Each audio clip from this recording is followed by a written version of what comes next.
This episode of the Friends of Beauty podcast is sponsored by Buddy Love Delights. Buddy Love Delights is a health and wellness company that specializes in the cannabis infusion of drinks, foods, and desserts.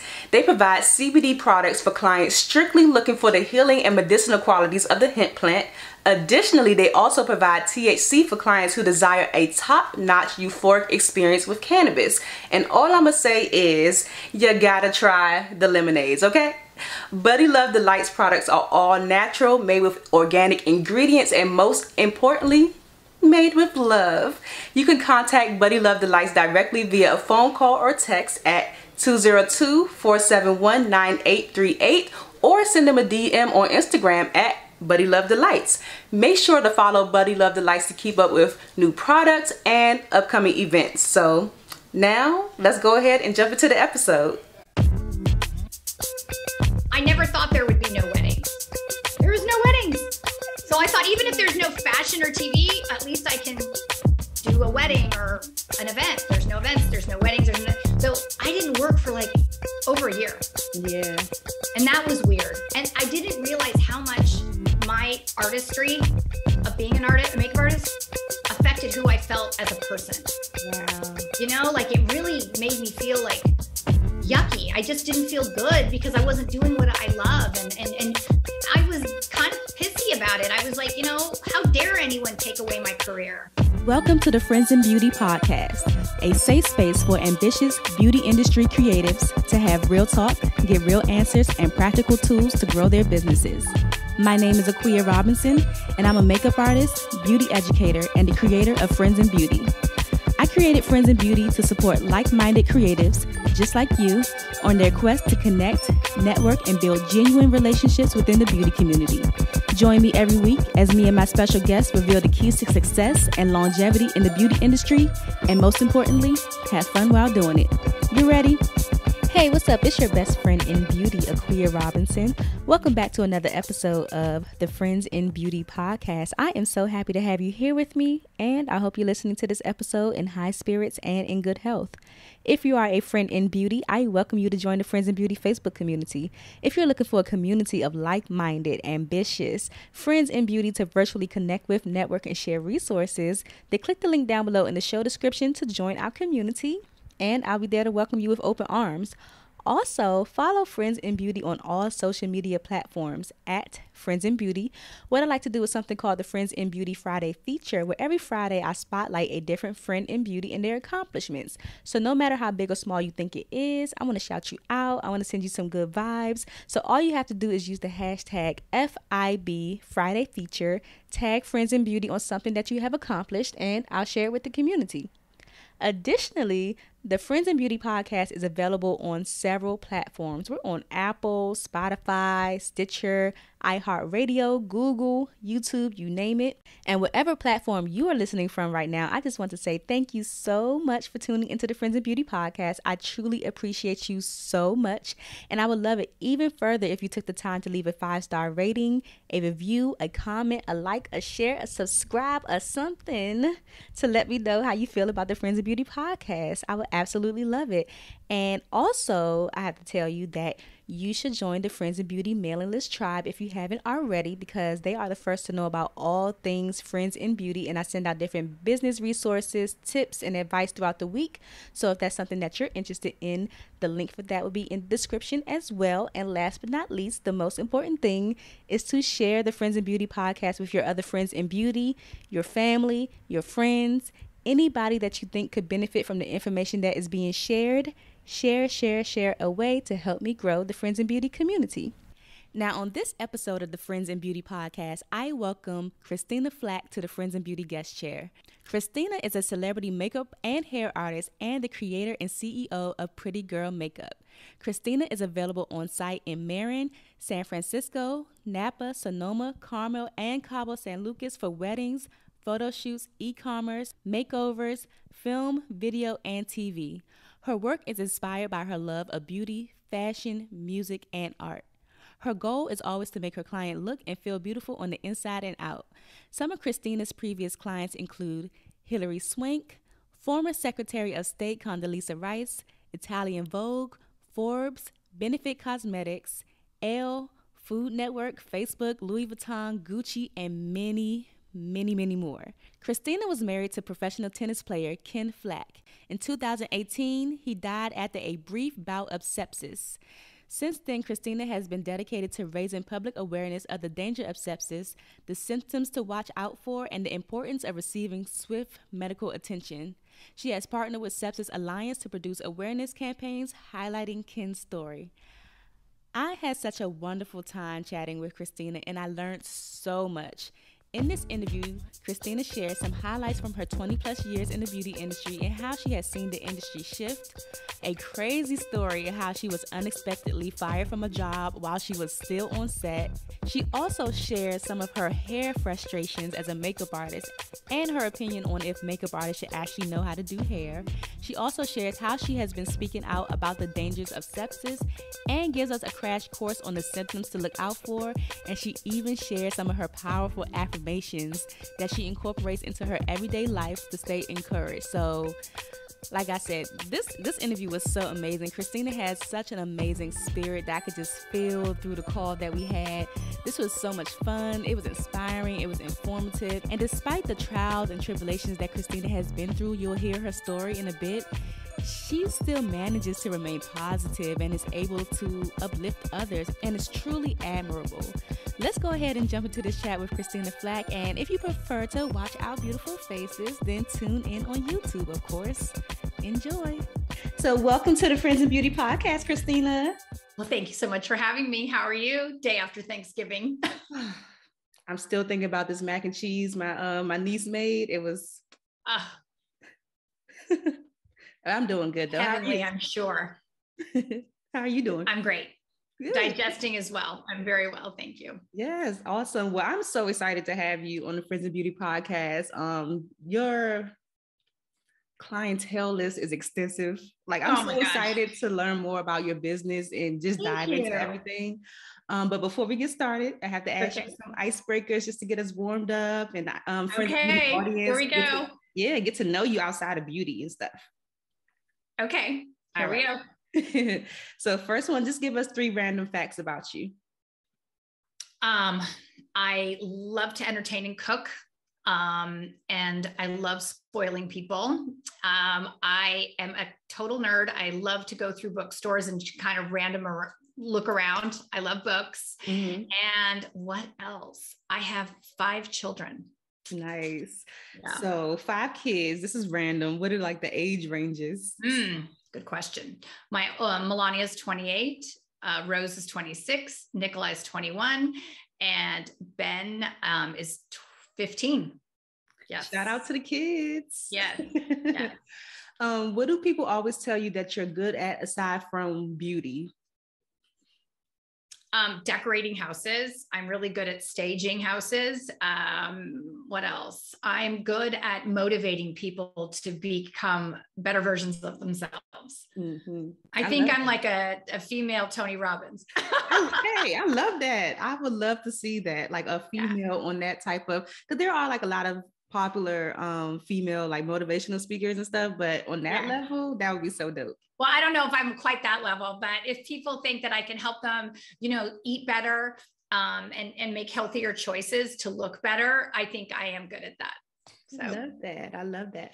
One question I love asking lately is, and it always stumps people, is like, when is the last time that you did something for the first time? That is such a good question. Okay. Well, I just sold my house a few months ago and I moved into a penthouse by myself. And so that's different. That's like the first time I've lived by myself in, somewhere not other than a home. So I think that's all. I can't think of anything better. I'm sure there is, but I don't know. I can't think. Right. And you don't have the kids with you either? No children in the house? Well, they come and go. My littlest one, goes between my house and his dad's house. So, and then the other kids, come and go when they're in town. The one from college, and then the other 2 have graduated and are out working. Rose is a screenwriter in Los Angeles, and Melania is a fashion designer. And so there's guest room, and it's kind of it's basically Ben's room, but everyone kind of shares it. So you have some cool kids. out there doing their thing. That's awesome. I do have cool kids. Yeah, they're really cool. They're very nice. I'm very proud of them. They're very generous and they're kind and they're just good people, and that really does make me proud. I think that's probably something that I'm the most proud of. I look at them and just think, wow, they're really, really cool people. That's so awesome. I love that. That's so cool. Yeah. So one thing I haven't done in a while is I have these pod decks that I love to use to ask random Oh questions. my goodness. I have not experienced a pod deck. Yes. So this one is a would you rather, and this one is a what the heck. They have like random, sometimes strange, but sometimes cool questions inside. Okay. Which one do you want? Let's see. How about the green one? The green one. Okay. It's a what the heck. Yikes. I don't know if that was a good one. I would just pull a random. Okay, this is not that bad. So this one if you don't like that, go to another one. No, this one is really cool. I think I got this one before. It says, okay. Have you ever had a this can't be happening moment? And like, what was it? Oh my gosh. Like when everything goes wrong. Oh, okay. I just had one. I was in San Francisco on a photo shoot. My car, back windshield of my Audi got bashed in, and they took, and I never leave anything in the car, but I happened to leave like the out part of my makeup kit in it, and they took it. It was empty. Okay. So it was fine. So the next day I had to go travel to Arizona, and my Uber didn't show up at 6 a.m. I'm freaking out. And it's pouring raining. It hasn't rained in California in like 100 years. It's pouring raining. I've got my back windshield bashed out. I'm driving to the airport, and I put my plastic yoga mat across the windshield, across the back window, and like closed the door on it and left it there for 3 days. And I'm like, I can't believe this is happening. And miraculously, not a drop of water got in. So a yoga mat is very handy.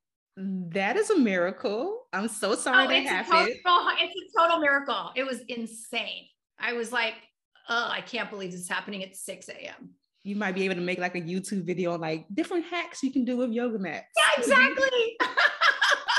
My yoga mat hack. Yeah. Yes. You can lay it out, to prevent rain from coming in your car. Yeah, I like it.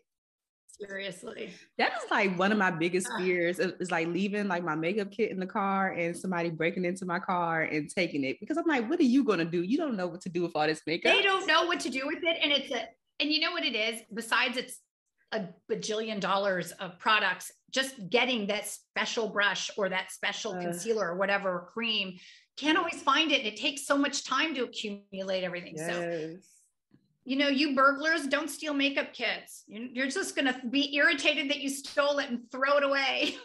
Right. Oh my gosh. So last one, because these are all awesome. All these responses are amazing.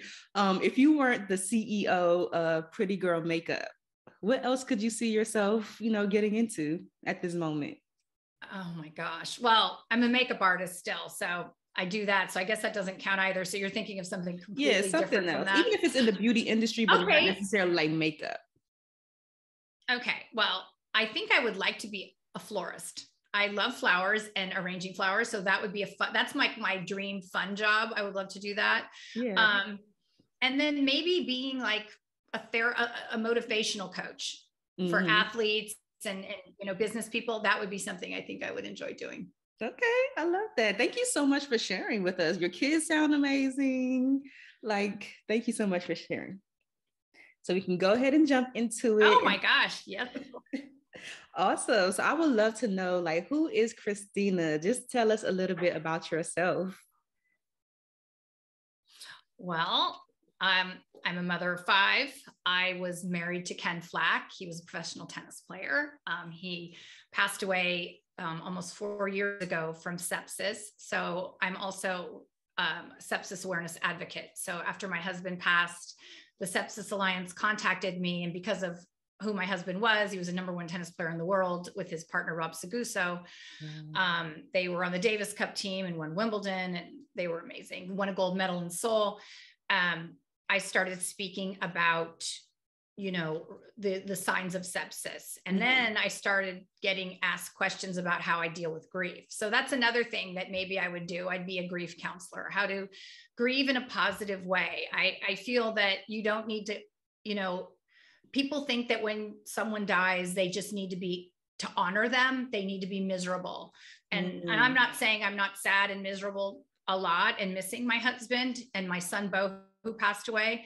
But I felt like if I had this, like, I was on a hike one day and I could hear my husband saying how hard it is for him to look down on me being so sad and he can't comfort me the way he used to. And he would, it just made him so sad to see me so sad. So I thought, my gosh, what if I look down on him and my kid, or, everyone I love, and I just saw them sad all the time. It would just be torture. Right. So I thought, you know what, I can still honor him and love him and miss him, but do things for others, which makes me happy. So I started about my son, Bo, passed away on Christmas Day when he was 4.5 months old. Sorry to hear that. Oh, thank you. And so I started a educational fund at the Northern Lights School in Oakland, California. And it's a private school, and it's, prominently minority children that can't afford to go to private school, and they're all there on scholarship. So the school runs on grants and donations. So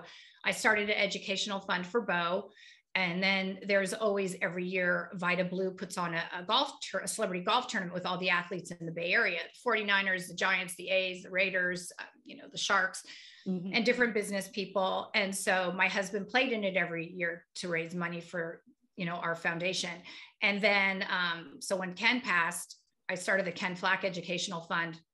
And my son, Ben, Bo's twin, has been going for the last 5 years onto a golf hole. He's a golfer. All my three of my kids are golfers. And so he has gone onto this hole and raised money for his twin and his dad's foundation. And he's raised over $100,000 in the last 5 years. In October, he raised $36,000. Wow. And I said, Ben, you're so extraordinary. I'm so proud of you. And he's like, Mom, I golfed today. Who cares? And I said, 3 kids care, because those 3 kids are going to go to private school for a year because of you. Right. So that changes communities. It changes the world. And I feel like, something that I'm really proud of my children is, like, from a really young age, they have learned to give back and to, be philanthropic and do things for others. Because honestly, part of my grieving process has been making other people happy. That has made this journey of being a widow and a mother easier to go through, I think, because I can see the difference it makes. And I also feel like I want my husband and my son, Bo, to not be forgotten. And so if I can do that and help other people, I think it's great. And my friend Lisa Zimmer and I, she's the principal at the Edna McGuire School in Mill Valley. And there was this, like, abandoned garden there. There were fruit trees, and we raised a bunch of money. And it's an outdoor classroom called the Bo Friedman Outdoor Classroom. And there's all these, little garden areas that the kids, and an outdoor classroom and kitchen. So these kids grow and plant seeds and watch them grow. And then they learn to cook with it. And I feel like my passions are food and education. And I feel that, kids learning from an early age to, eat things that they normally don't eat, like, seeing a carrot or lettuce, they're more inclined to do it since they grew it or they cooked with it. So that's very a big passion for me. Wow. So we definitely have a lot to unpack because I just learned so much about you in, like, that short amount of time. Again, I don't like to say sorry for your loss, but it's very unfortunate that you lost your child and your husband. And I know, like, the grief process is a tricky one.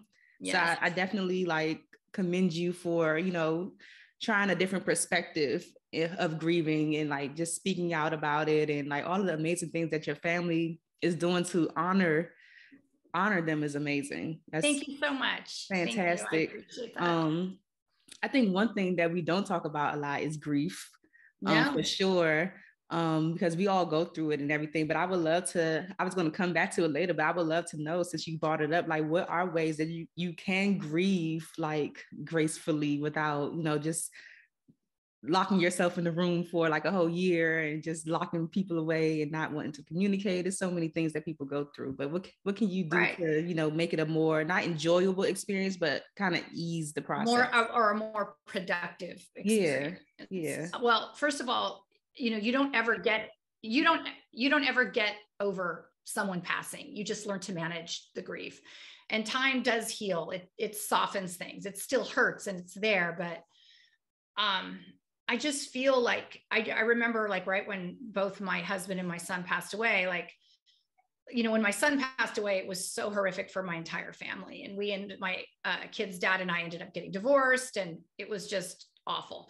He and I are very close still. We're still a family. And he and my husband were very good friends, and they co-parented. We all three co-parented really beautifully. And it was like, I think some of the things that I would encourage people to do when they are at the beginnings of the grieving process are, don't get too tired, don't get too hungry, don't get too thirsty, make sure you get out and exercise.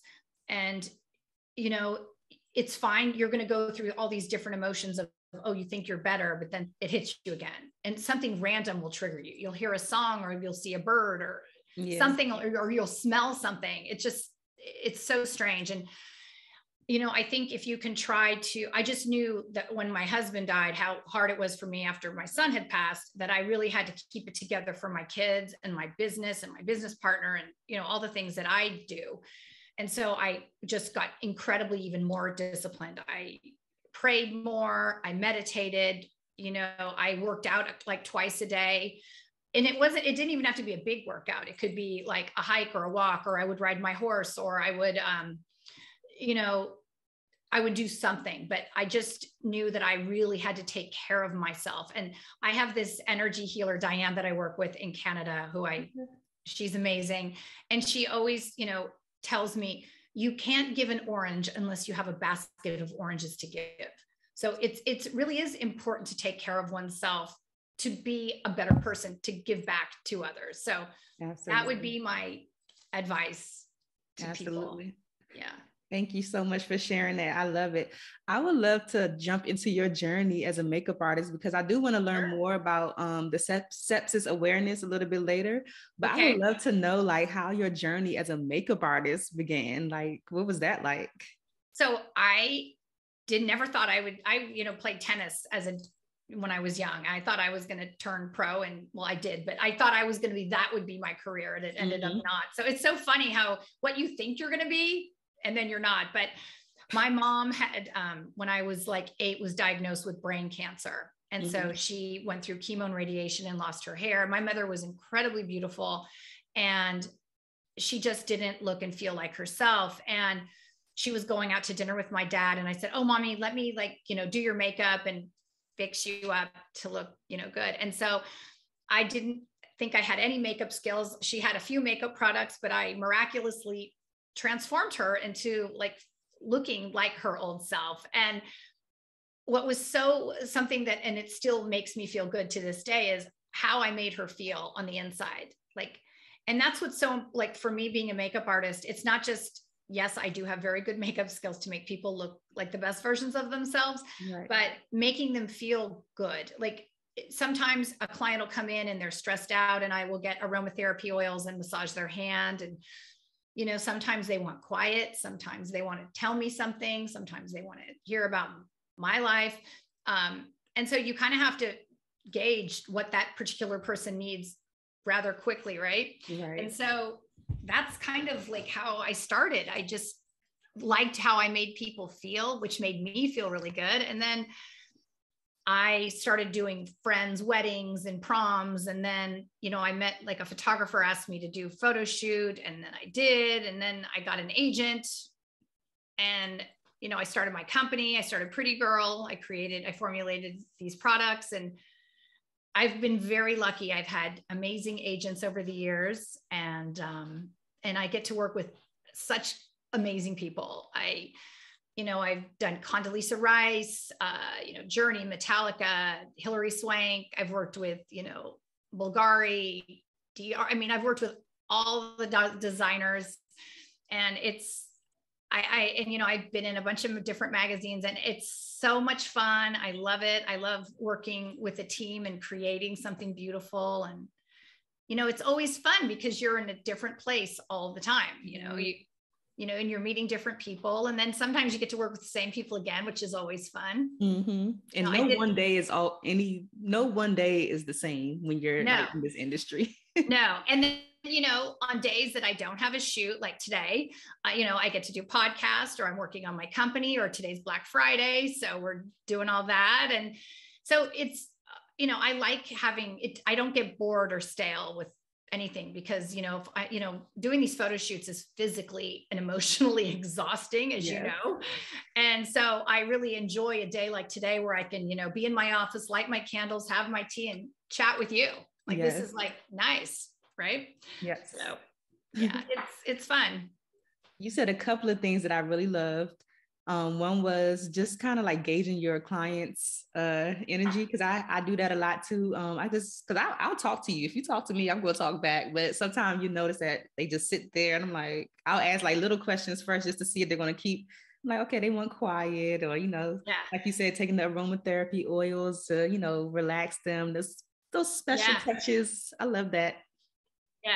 Yes. I rub their hands, and my clients call them hand jobs, and I'm like, hey, that doesn't sound so good.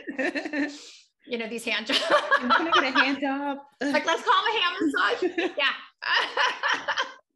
Yeah. So I usually start with, so how's your day going? And if they're saying something positive or that's good, or if it's awful, then I'm like, okay, I guess I'll zip it and just do my job. So, right. Like I said earlier, you have like an extensive like list of clientele. I was reading like everything that you have done. Is there an opportunity that kind of stands out to you that just kind of like blew your mind away as far as like the set life and just the outcome of the project? Well, I guess getting to be in Vogue magazine the first time I did that was a big deal. I did a TV show with Isaiah Washington in LA for Fox called Kitchen Talk. Hillary Swank, and then looking in Us magazine and seeing my after picture on her was like, wow. And then getting to walk into the Gucci store or Louis Vuitton or I just did a shoot with Harry Winston, and I work with the Food Network a lot. I have a lot of celebrity chef clients, Tyler Florence, Bobby Flay. And that's, I honestly, every shoot I go on, is very special to me. The fashion ones, or I did the makeup for the new CEO of Instacart. That was cool. Nice. Dana Perino to be in Time magazine with Condoleezza Rice. So it's fun.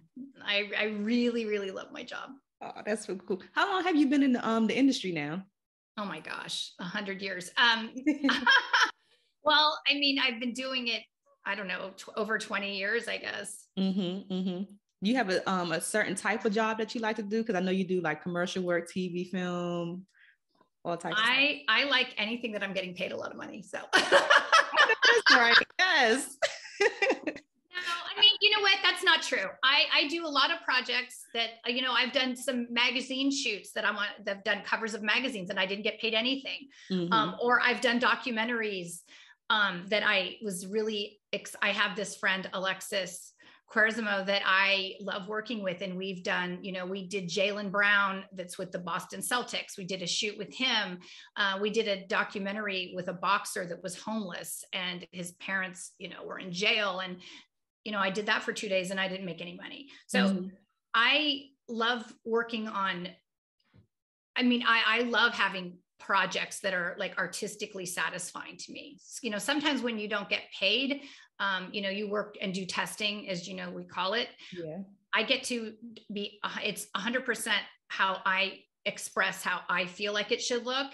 And that's very satisfying to me, that I don't have any restrictions. So, if you work for a company like Gucci or Louis Vuitton, they send you an inspiration board. They are very clear on what exactly they want you to do. And there's no wavering from that. Right. It really has to be just what they want. And which pushes you as well to be a better makeup artist when you're like told exactly how to do something, they want very minimal makeup, but they still want them to look good. And so you want it to look natural and not look like it's there. So that's another fine art of expression. So. I love that art of expression. I love like the no makeup. That's what I mostly get hired for, is like when people want makeup, but they don't want to look like they got makeup on. I love that. Yes. How did you learn how to adjust your artistry for like the different types of jobs that you do? Because like you just mentioned, sometimes it's minimal and sometimes they want like glam. Yeah.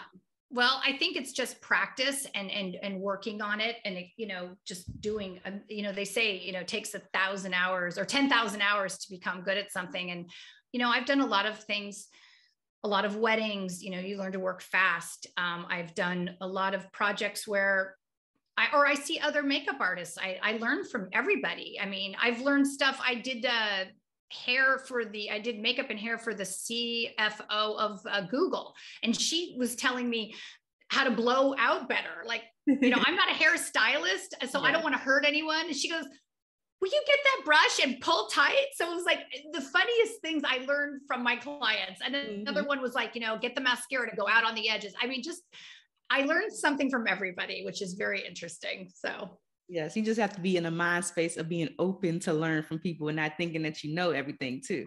Oh, yeah. I don't think that at all. And also listening to your client. It's so important. Like I had a photo shoot the other day with a friend of mine who's a very well-known realtor. And she, you know, I did her makeup and I loved how it looked, but she's used to having a lot more on and she wasn't comfortable. So I had to, even though I knew artistically it was not right and I wasn't loving it, but she felt good. And she had to be in front of a camera. And that's what was important, that she felt good. Has nothing, you have to put your ego out the door. My opinion, I will give my opinion and what from my experience is best for the client. But in the end, it's their face. And if they're not feeling good on the inside, no one's a good enough actor to fake it. Yeah. So listening is really, really important. Absolutely. Do you have any advice for people who want to get into more commercial work and work with brands? Do they need an agent in order to do those type of things? I'm very blessed that I have agents, but sometimes it's just working with different photographers. I would probably suggest, you know, offering to do some testing with different photographers and get, you know, professional, you know, it's really important to get good photographs. It's so important, and constantly, like even during the pandemic, I was still doing testing. I was working with friends and models and different people to just keep like not losing my skills, you know, and it's really important to, I think, you know, always follow up with people, be on time. I mean, just going the extra mile, not complaining. I hear all the time from different photographers and producers. They're like, you know, a makeup artist is complaining. Oh, when are we like all this? You have to just zip it and be thankful. Thank them. I always thank them. Thank you so much for having me. You know, I'm really grateful to be hired. My agents call, I say yes. I don't even know what it is. I don't care. I just say yes. Yeah. So I think if you're excited and passionate, people will want to work with you and you do a good job. Absolutely. I agree totally.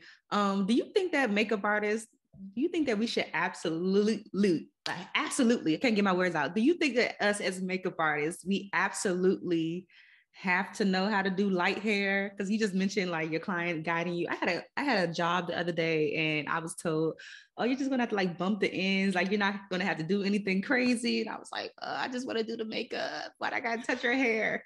I know. Okay, it's so funny. So the first agent I got signed with Ford New York, which was like a monstrous deal. Yes. And so she said, oh, okay. So like you do hair, you know, you're going to do hair and makeup. I'm like, whoa. I am a makeup artist. I don't do hair. Like I didn't go to beauty school. I don't know how to do hair. She's like, well, let me explain to you something. If you want to get signed right now, you do hair and you better figure it out really quick. And so, you know, I didn't go to beauty school. I don't want to go to beauty school. I don't want to color or cut or do anything, but I do know how to make hair look good. And so it's so funny. My agent called one day and said, oh my God, you're going to be in Elle magazine. And I'm like, oh my God, yay. They're like, yeah, you're going to do the hair. I'm like, I don't do hair. And my agent at the time, Al, was laughing. He goes, I know, I told them you were awful at it, but they like your book and you're doing hair. So I had 8 pages in Elle magazine doing hair. Wow. Not even for makeup. It was hair. No. And I, it's so funny, like, but it's pushed me to be a better, makeup artist. And you just have to, it's part of the deal. I don't, and here's another thing I've learned with hair. You will never win. So, okay. Hair is always going to win. Always. So I had a model. This is another thing drives me crazy. I did this shoot with Harry Winston and they had this girl that was like, she was like, part African-American and part Puerto Rican. She had all this hair, right? And you're like, oh yeah, we want it sleek and straight. I go, why do you hire this girl? Her hair, I worked on it 2 hours, blew it out, flat ironed it. Like, and I just said, you guys, I've done everything I can do. Her hair, her hair is not capable of this. So hair is very frustrating. I'm sure, because I can control makeup. Hair, there's no controlling it. And I just say, I'm not going to win. So I try to, what I think I've learned to do with hair is work with whatever the hair is and make it look like the best it can look. But it's frustrating. The only time I've gotten fired from a job, and I couldn't even believe this, it was on April Fool's. And I still feel like it was like the universe. It was, so I had a job with Uniqlo. Do you know that brand? I haven't heard of that. Okay. It's a big clothing brand from Japan. And so, their people came in from Japan and it was like a huge national campaign. And so they, again, had this Asian girl, straight hair, and they wanted it like curly. And I'm, my agents are always saying like, make sure you're honest with the client, tell them if you can do something or can. And I said it so sweetly, you guys, I'll do whatever you want, but just know like her hair's really not going to do what you want. And I said it so nice. And I said, but I'll do it. Right. So anyway, an hour later, my agent calls and goes, what's going on there? And I said, nothing, everything's going great. Photographer's happy. He's good. And he's like, they're firing you. And I thought it was April Fool's. I'm like, oh, very funny. Like, leave me alone. He's like, I'm not kidding. They say you're argumentative and combative. And I'm like, wow. I started crying. I ran to the photographer. I'm like, you have to talk to my agent. Cause I thought I was going to get like kicked out of my agency. Yeah. And the photographer was like, she's done great. Like, she's done nothing wrong. So this was just a different experience with these people that were from Japan, where in their culture, if you don't agree with them, they find you combative. And I'm like, well, I wish someone would have told me that. I would have just nodded my head and said yes. So that was like my most awful experience on set. I wanted to die. I went home. I was devastated. And so my husband, Ken, was so funny. I called him and I'm crying. And he's like, well, because he's been to Japan all these different times. He's like, well, of course your Russian ass got into trouble. They don't want to hear anyone with an opinion. And I'm like, why didn't you tell me? I honestly, I couldn't have been any nicer. So that was my worst experience ever. That is I've never even heard a story like that before. I'm sure it happens a lot, but like you got fired while you were on the set. And you had no clue that it was a problem. No, and I told the producer person, I said, I really wished you would have come up to me and at least given me a warning, or at least told me, when you're dealing with these clients, do this. It was so unfair, but it really did teach me a lesson on like being extra careful when you're handling clients with kid gloves. So I always ask my agents, what do I need to know about these people? Are they difficult? Yeah. But most of the time, and my agent did tell me this on the way home, and I remember exactly where I was in San Francisco on Lombard Street. I remember him saying, look, 99.9% of your clients absolutely love you, and you were due a bad one. It was just, it was time. It was time. And I'm like, I don't want a bad client. I don't want an unhappy client. So yeah, every now and then something happens just to shake you up a little bit. Like, hold up, wait, what is going on here? Like in hindsight, because you can't make everybody happy, but in hindsight, like, is there anything that you would have done differently? Like at that clobbered you back down to earth. I don't even think there's anything I could have done differently. Like maybe said nothing, but I have to be myself too. And I like to be honest. I don't like disappointing people. And I just want them to know, like, I don't want to get on set. I like to give the client options. So if I tell them, like, you know what, her hair is incapable of this, like an afro. Yeah, an afro. Right. It's not going to happen. So maybe you want to think of another option. Like maybe you want a high ponytail, or maybe you want it just straight. Like I want to give them the option. So, I'm really happy to work on a team and collaborate and figure out what's going to be best for their fashion line or whatever. Because I do a lot of e-commerce and fashion. Yeah. And, but I like that, and I want the client to be able to feel comfortable to tell me, but I mean, to go that drastic, wow, that was a doozy. Very interesting. What's a typical week look like for you? Do you stay pretty busy with makeup and set life and everything? Every week's different. Every week's different. So I had like 2 days with, who did I have? Of Vionics. It's a shoe brand. They're a good client. And then I had Harry Winston. That was 3 days. Right. Then I may have like some weddings to do on the weekend. I like to do those. Those are kind of fun. And then I'm, I do a lot of podcasts, a lot of radio, TV, interviews. And then, I have a partner, Jordan Hall, and we are expanding Pretty Girl. And so we do a lot, we do meetings, we have calls. I'm constantly looking for, updating my portfolio with past work. That's something that is really important to always do. You do these shoots and you don't always get your work.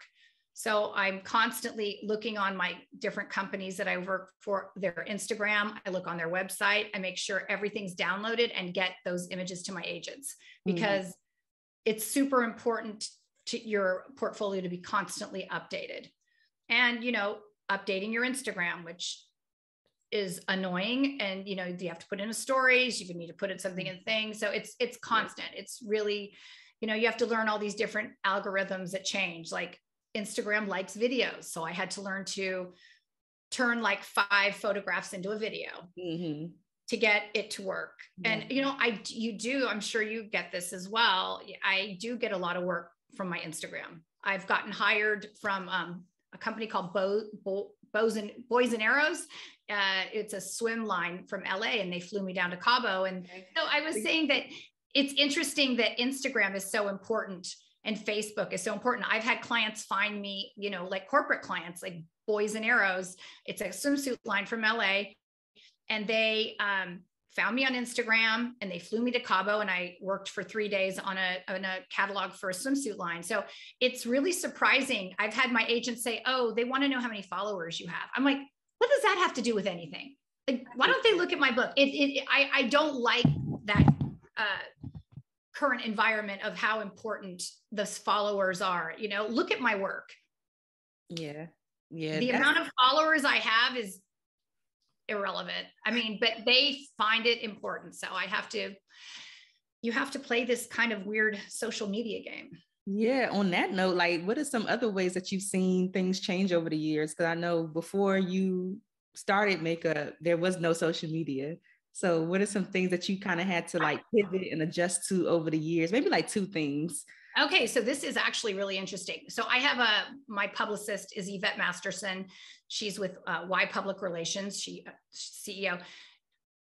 So when I started with my makeup company, I was a celebrity makeup artist, and I would do stuff for TV, and I'd be in all these magazines. And it was super important to meet with the beauty editors in New York and LA with all these magazines. And now there was no influencers, there was no Facebook, there was no nothing. So Right. All you did was deal with celebrities, publicists, agents, and these beauty editors that were God.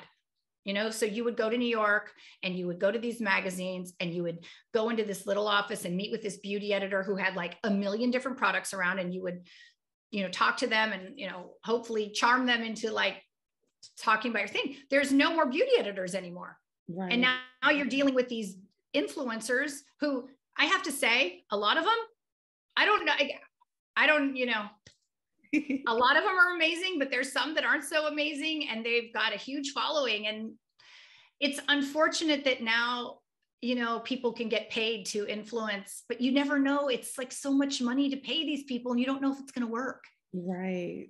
That's scary. It's awful. It's like stressful to think like, okay, I just paid this person an ungodly sum of money. And oh yeah, we sold 14 lip glosses, right. Not 14, but you know what I mean? You want to at least recoup what you paid. Right. So that's what's different. Just the magazines. That's the beauty editors. I miss them. I thought they were great. I'm back. Oh my gosh. So I want to say back in the day, because that sounds like so old. It is old.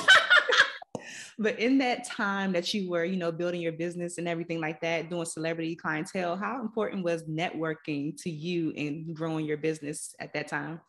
It's super important. It still is important. I mean, I try to, when I work on a set, I like to follow up with everyone.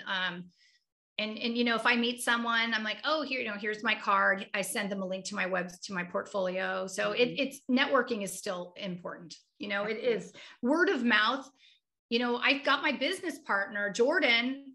He owns a production company and he hired me to be the makeup artist. We did 2 commercials together and he loved working with me because he didn't have to do a lot of post, like of touching up. He was like, oh my God, you're the first makeup artist I've worked with that I don't have to like sit and for hours touching it up. Like your work's stellar. And then we laugh about it now, but like at the beginning of COVID, he called me and he goes, hey, your website's ass. I'm like, oh, well, thank you.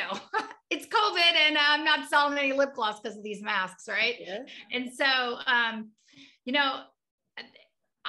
it worked out great that I had a good relationship with him. And I try to do that with all the photographers I work with and, with every team I work with. I'm very thankful for everyone that I work with.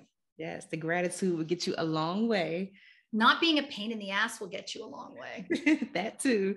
Just being pleasant and positive. I hear it all the time. They're like, oh my God, we had this other makeup artist. She was like, complaining about the masks. When are we done? When's lunch? I just never understand that.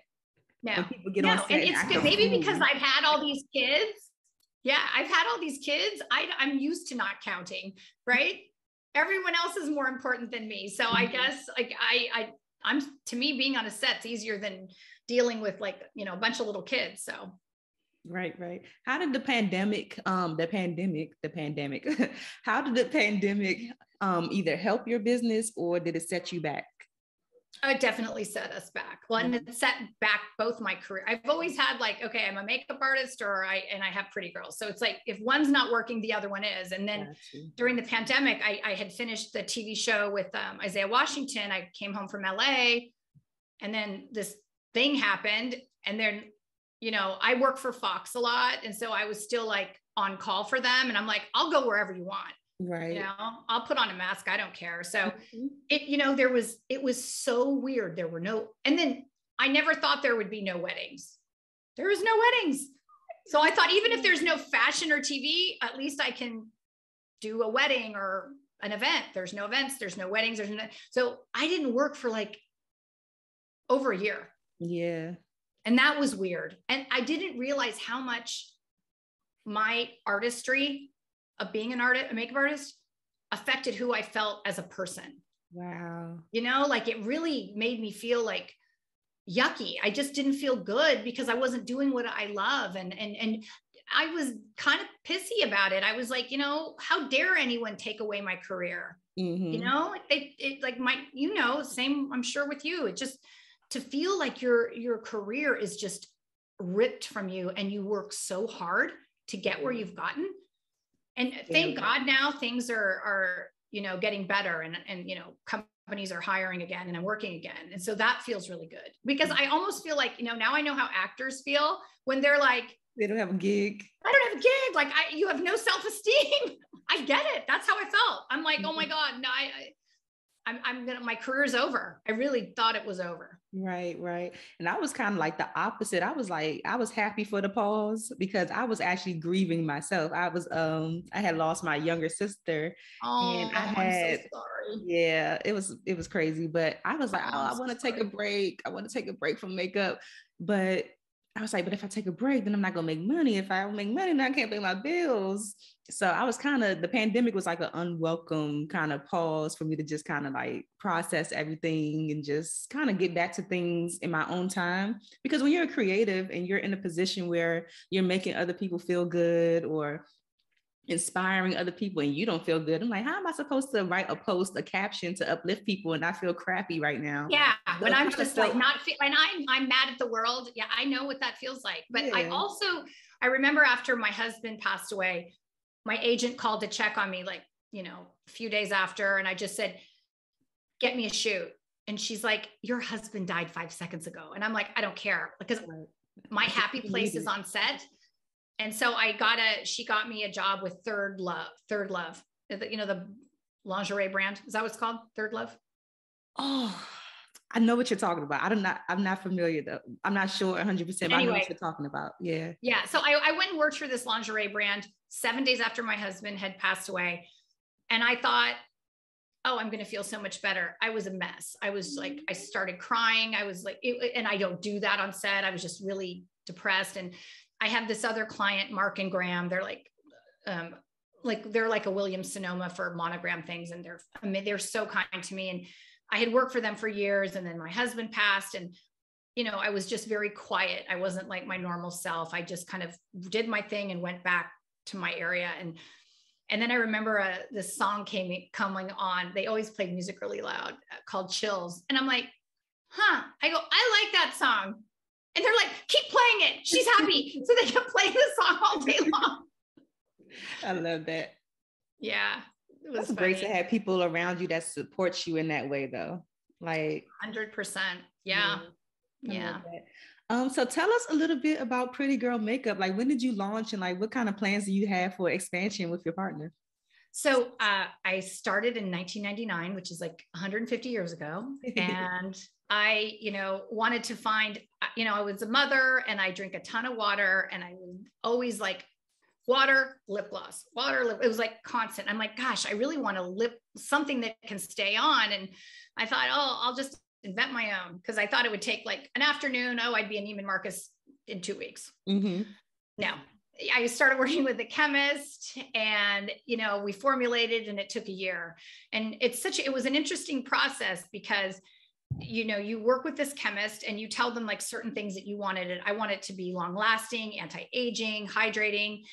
And I wanted it to last so long, but not to get sued that it lasted. Like, it was so right. And so, it took a long time to get the formula and then move into the color part of getting because I was self-funded until like now, all these years. I have no debt, but I have been doing this all myself. And that's another thing, like, to expand at this time, I don't have an endless supply of money to pay influencers and all this stuff. The marketing now is just everything. Yes. And so, I started with like 5 different colors, and I tried it on all my friends and family, because everyone's a different color. I have light people, dark people, all shades of the rainbow. And I wanted my colors to look good on everybody. So, it took over a year to just formulate the lip gloss, which shocked me. I didn't think it was going to take that long, but I think that's why it's so important to really love what you're doing, because you're not getting paid.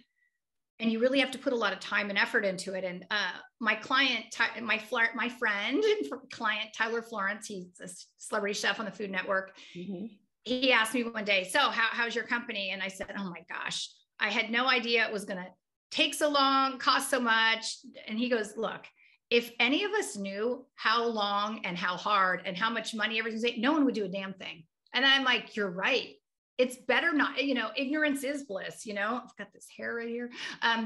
It was better not to know. So you do have to enjoy what you do. And I've told my kids this, like, love what you do so much that you would do it even if you weren't getting paid, and then figure out how to get paid. Right. And then also figure out where you want to be. My daughter, Melania, was in London studying couture at Central St. Martin's. And, she got to travel all over Europe. And my daughter, Rose, was at NYU in New York and now in LA. And, loving what you do and figuring out where you want to be. I love to go to Cabo. So I have an agent in Mexico. so I can go travel down there a lot. So, Yeah. you can create the life you want, no one's going to do it for you. You have to do it, and you have to manifest it and just imagine that it's happened, and failure is not an option, and do it. I have zero patience and tolerance to hear people complaining about, oh, I hate my job. Oh, I don't like, it's like, then change it. You're the only one that can change it. No one's going to change it for you. And why are you going to do something every day that you don't like? That makes no sense to me at all. Insane.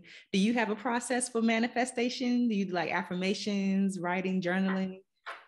All the above. I do a lot of affirmations. I accept and expect miracles. I say it in sets of 3. The universe loves me. Money flows freely and easy into my bank accounts. Here's what I do. And I do it during my yoga. They say to look in the mirror while you do it because it tells your subconscious. I say, I am successful. I'm grounded. I'm determined. I'm healthy. I'm happy. I'm loved. I'm grateful. And I say it over and over and over. I love that. Yeah. And I tell the universe, like, hey, angels, universe, I need help. I want this, I need a shoot. I want to be on the podcast. I need something. And the clearer we are with the universe will help us. But when we're wishy-washy and not sure, that's when you're stuck and nothing happens. So it is, like you say, to journal or to write it down, or to just be like, no, I want this. And so I do think affirmations and being positive, very important. No one wants to work with anyone that's negative. That's for sure. Absolutely not. It's not enjoyable at all. No. And it's so funny. People's energy, so weird. I had this conversation with my son, Nikolai. He's a golfer in college, and he's working with this, mental coach to help him get to the next level to turn pro. And my son tells me, I go, what's blocking you with this? Like, why is it not working? Because it's costing a fortune. And he's like, well, I don't believe in this energy thing. And I'm like, wait, what? I'm like, what? You don't believe in energy? He's like, no, I think it's a crock of crap. And I'm like, child, how did I raise you? How did I raise you? I'm all about energy. I'm all about I'm like, Nikolai, your way is not working. So why don't you try, come to the light, to the light and try towards the energy. He's too analytical. Like so anyway, but that's part of his lesson. He'll learn. Absolutely. Oh, he'll learn for sure. He'll learn. I'm like, oh, you dumb boy, but whatever. So I would love to jump back to like the beginning of our conversation, because I know it's really important for you to, bring the public's awareness around, sepsis and everything. So I would love for you to share, like, what is sepsis? What can we look out for? Like everything that we need to know, because I've heard of sepsis before, but I had to look it up before I interviewed you to really understand, like, oh, wow. Like, and I have no clue on like how do you even know the signs and all of those things? Yeah. So sepsis is an infection of the blood.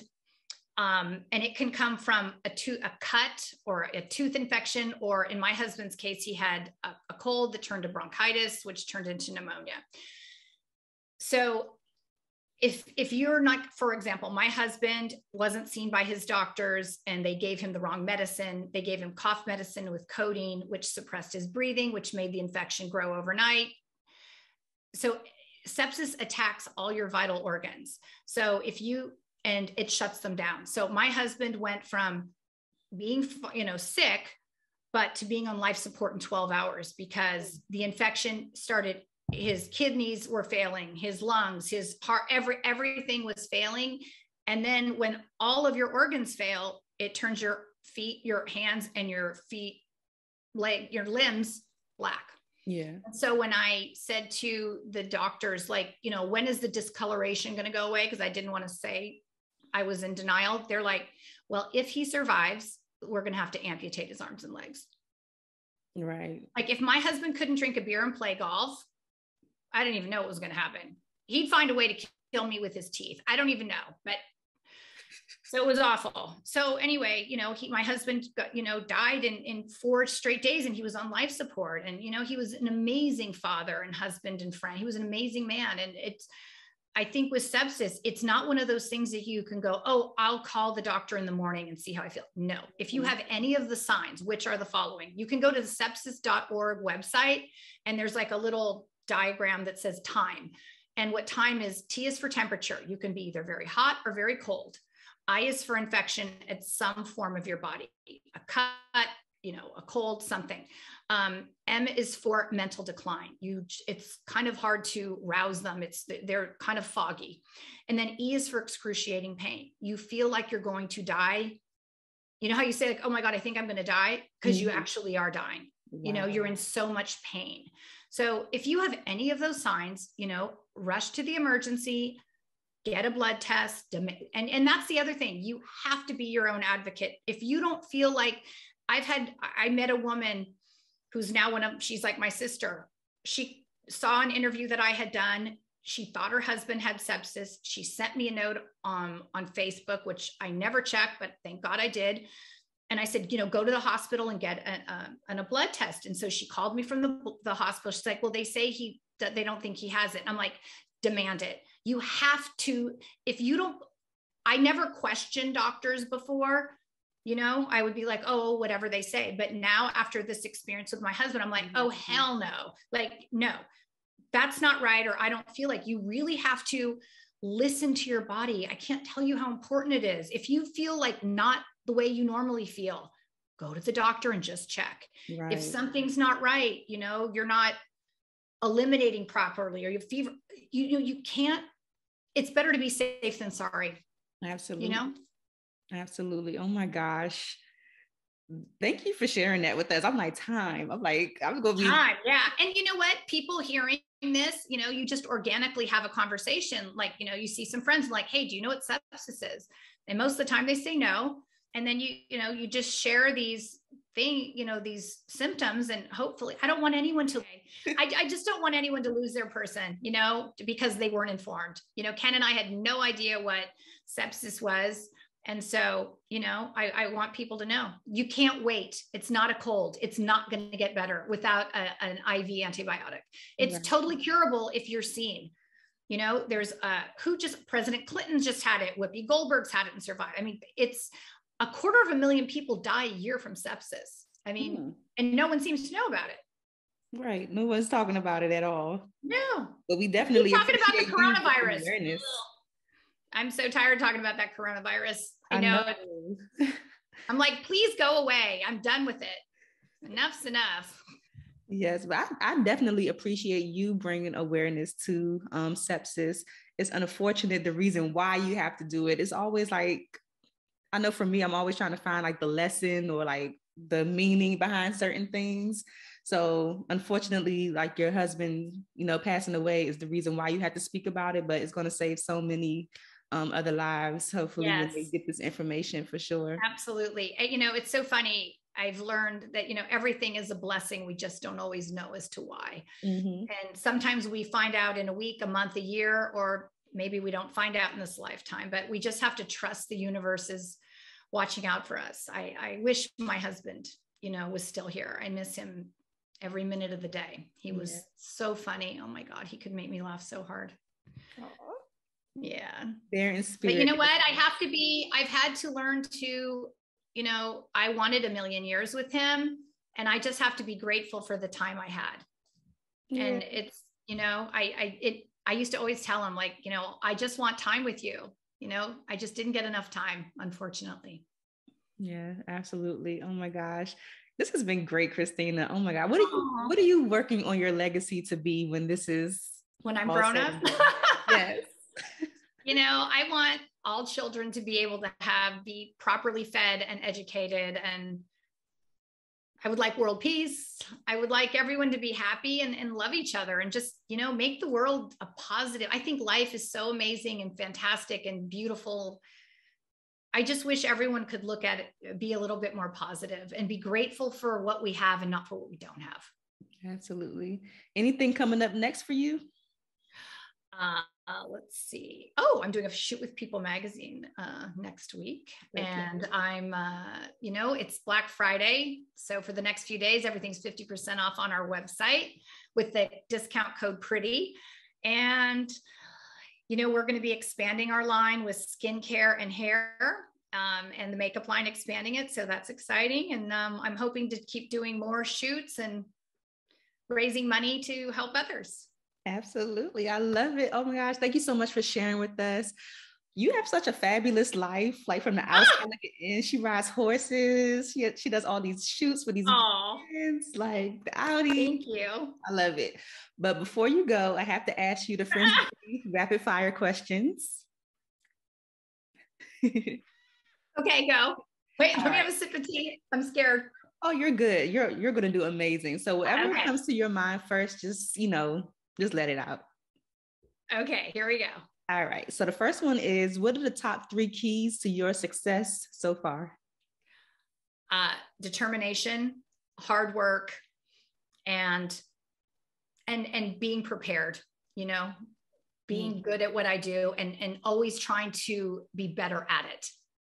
I don't think I don't want to get stagnant. I'm always trying to, for example, I met this other makeup artist on this shoot, and she was showing me, I love seeing other makeup artists' kits. Like, ooh, what do you have in there? Yeah. So it inspired me. I revamped my kit, got a new one. I just, you just need to keep things fresh and clean and inspired. Yes, I love it. How do you measure your success? Probably I measure my success on accomplishments. So, magazines I'm in, campaigns I'm in, TV I'm in, that my work is in. That is what, different clients calling me, getting a call from, a fashion house or something that has seen my work and loves it, or, or working with someone that's never worn makeup and I make them look like something they never thought they could look like. So that is very satisfying to me. I love that. What's the best advice you've ever received? Don't give up. Period. Yeah, don't give up. Failure is not an option. Absolutely not. Absolutely not. What advice can you give to another, I guess, makeup artist who is they've been in the game, they've been in the industry for some time, but they're really not seeing the results that they want to see in their business? Like, what kind of advice would you give to them, seeing as though, we are in control of, our lives? I would, if things were not going well and it was stagnant, I would really have to look at myself honestly and go, okay, why am I not getting hired back? Why am I not working? Is my makeup kit not super clean? Am I not following up? Am I not punctual? There's different, or I would talk to other makeup artists. What are you doing? Or what do you see I would ask my agents, why am I not getting booked? So it's really important to not get defensive and weird, but really be honest, because that is the only way you're going to get better. You really have to look at yourself and make change. Don't be so stuck in your ways. You have to be able to I read this book after my husband died. It was called We Plan and God Laughs, by this rabbi in LA, Sherry Hirsch. And it's such a good book. And you don't have to have lost anyone, but it's taught me to ride the waves of life. Mm-hmm. That's one thing we know. Change is always going to be, and you have to learn to kind of ride the wave. Things are going to get better and then they're going to get worse. It's just to kind of stay in your lane and be focused on the outcome you want to be. Mm-hmm. It's always a new day.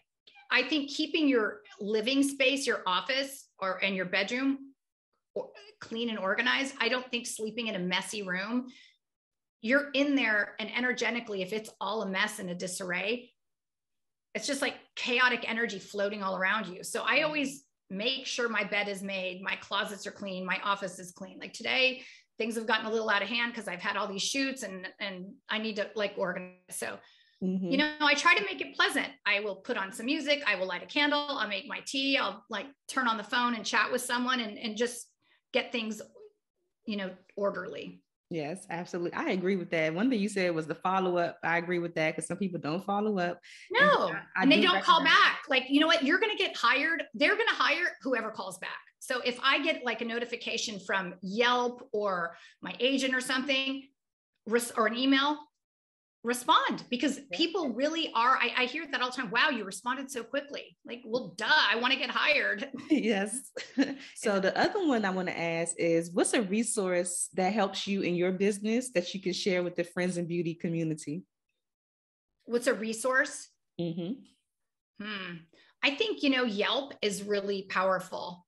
And, Instagram, I think like with Yelp, you can control like how much you spend on blocking competitors, doing that, that helps to get, be busy. Another resource, I think other makeup artists, I have a bunch of friends that are makeup artists, and like, if I can't do a job, I will, give it to other friends. And I think that if you have this positive flow going with friends, then they're going to refer you jobs. So it's a really nice way of networking with other makeup artists that, like, giving each other jobs, and then they're really willing to give you jobs when they know that you're going out of your way. Absolutely. I get mostly referrals at this point. The job that I had to do the other day with the hair was a referral. Oh, good. But that's mainly the reason why I started Friends in Beauty, because it started off as networking events. And it started off that way because I was finding a lot of makeup artists, so just people in the industry who didn't have other beauty industry friends. Like, right. How are you out here with no other makeup artists as friends? But at this point, either I'm referring people because I can't do everything, or they're referring me because they're not available. So I absolutely agree on that for sure. Yeah. And it's interesting, like, people get competitive, and I really am, I guess, once you feel like good about your, I feel successful and I feel good about my work, it's great to see other people coming up. And I like having these other makeup artist friends. We help each other with, like, okay, what are you charging for this? What's your day rate? How much do you charge for a wedding? Or, it's always fun. I did a wedding not too long ago, and I got to work with a makeup artist that I hadn't seen in a long time. And this was fun. I did the makeup, she did the hair. It was fun to just watch what she was doing. It was like having a little tutorial of, like, oh, that's how you do that. That was fantastic. So it's, I think it's important to network and not feel insecure, competitive. People are very willing to help other people if you ask. I've had people call me and go, hey, I want to start my own makeup line. I'm like, okay, well, this is what you need to do. I warn them, it's an endless supply of money and time. So just know that. I'm not discouraging you. I just want you to know what the reality is. Right. It's not just like, oh yeah, I'm in a store and I've got people buying it or creating it. Mm-hmm, absolutely. So the last one, the easiest one, I want you to fill in the blank and say, my name is blank, and the key to longevity and success is whatever you think it is. Okay. My name is Christina Flach, and I think the key to longevity is love, happiness, and determination. Oh, love it. Love, happiness, and determination. Yay. So before you go, share all of your social media information, or where people can find more about you, Pretty Girl Makeup, or whatever you want to share. Okay, so if you would like to see my portfolio, it's ChristinaFlach.com. If you would like to buy some amazing lip gloss, go to PrettyGirlMakeup.com. The Instagram is PrettyGirlMkup for Pretty Girl, and Christina Flach Makeup on Instagram and Twitter. We're on Facebook for Christina Flach Hair and Makeup and for Pretty Girl. And yeah, that's where we are. And there's a discount code for, Black Friday. It runs till, I think I'm letting it run until the end of December, and it's Pretty is the discount code. So you get 50% off. So I shouldn't, I really shouldn't let that go on too long, but I'm going to let it go for a minute. Okay. Well, thank you so much for doing this, Christina. I really appreciate your time. And thank you for having me. Yes, all the value that you brought to the podcast today is amazing. I really appreciate you so much. Oh, you're so kind. Thank you so much for having me. Thanks for listening to the Friends in Beauty podcast. Don't forget, sharing is caring. Share this episode with at least one friend in beauty, and subscribe, rate, and review on Apple Podcasts so that other friends in beauty can find this show. Plus, we'd love to hear your feedback. Connect with us on all social media platforms at Friends in Beauty, #Friends in Beauty to join the conversation, and join our Friends in Beauty Facebook community to stay connected. Talk to you soon.